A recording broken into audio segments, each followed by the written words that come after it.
আসসালামু আলাইকুম। আমি শোয়েব ইবনে ওমর। এখন আমরা দেখব কিভাবে পিসিতে উইন্ডোজ ইনস্টল করতে হয়, উইন্ডোজ বুট দিতে হয়। তো ফার্স্টে আমরা উইন্ডোজের বুট উইন্ডো অ্যাক্সেস নিব।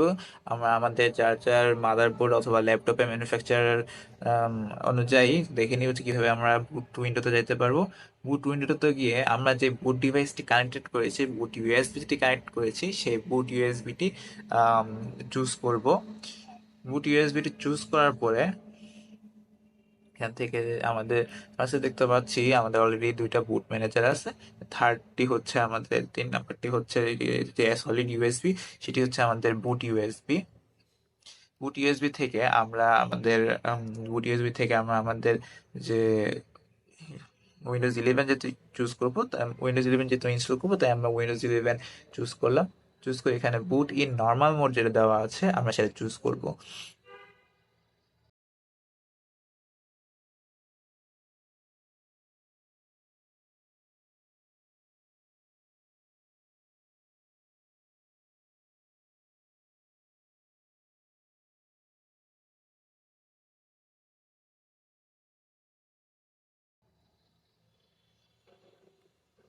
তারপর আমাদের উইন্ডোজে শুরু হবে। এখানে আমরা ইনস্টল উইন্ডোজ দিব অ্যান্ড আই এগ্রি, যে ডিলিটেড হয়ে যাবে তাই আমরা দিচ্ছি, কারণ এখানে আমরা ধরুন এখন ফ্রেশ একটি উইন্ডোজ ইনস্টল করছি।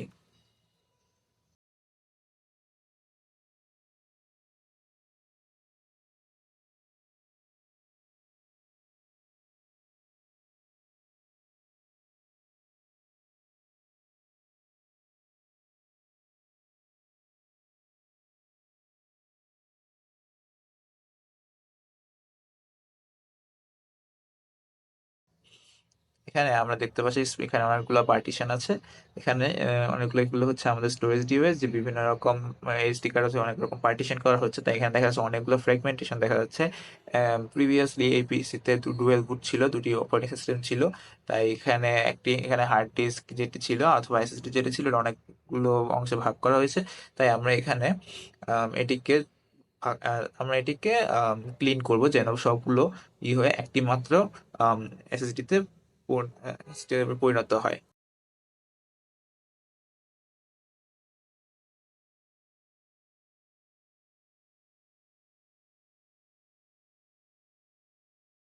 সেজন্য আমরা টার্মিনালে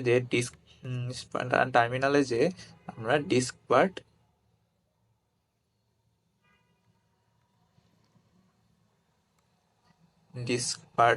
দিব। ডিস্ক পার্ট দেওয়ার পরে এখানে আমরা সিলেক্ট ডিস্ক জিরো দেওয়ার পর এখানে ডিস্ক ক্লিন দিব যেন আমাদের পুরো ডিস্ক ক্লিন হয়ে যায়। ক্লিন দেওয়ার পর আমরা দুইবার এক্সিট দিব, একবার ডিস্ক পার্ট থেকে বের হওয়ার জন্য, আরেকবার টার্মিনাল থেকে এক্সিট হওয়ার জন্য। তারপরে আমরা রিফ্রেশ দিব। রিফ্রেশ দিলে দেখা যাবে যে আমাদের অরিজিনাল মাত্র 4টি উইন্ডোজ ইয়েছে। সরি, এখানে একটু ফোকাসের কারণে একটু ঝাপসা দেখা যাচ্ছে। এই যে দেখুন, আনঅ্যালোকেটেড স্পেস আমাদের ফুল এসএসডি একটি সিঙ্গেল পার্টিশনে চলে এসেছে। সিঙ্গেল পার্টিশনে চলে আসার পরে এখন আমরা এই সিলেক্ট করে সিঙ্গেল পার্টিশন নেক্সট দিব। নেক্সট দিয়ে ইনস্টলেশন শুরু হয়ে যাবে। এখানে আমাদের কিছুক্ষণ ওয়েট করা লাগবে। ওয়েট করার পর যখন কমপ্লিট হয়ে যাবে, তারপরে আমাদের ফ্রেশ উইন্ডোজ ইনস্টল হয়ে যাবে। Thank you.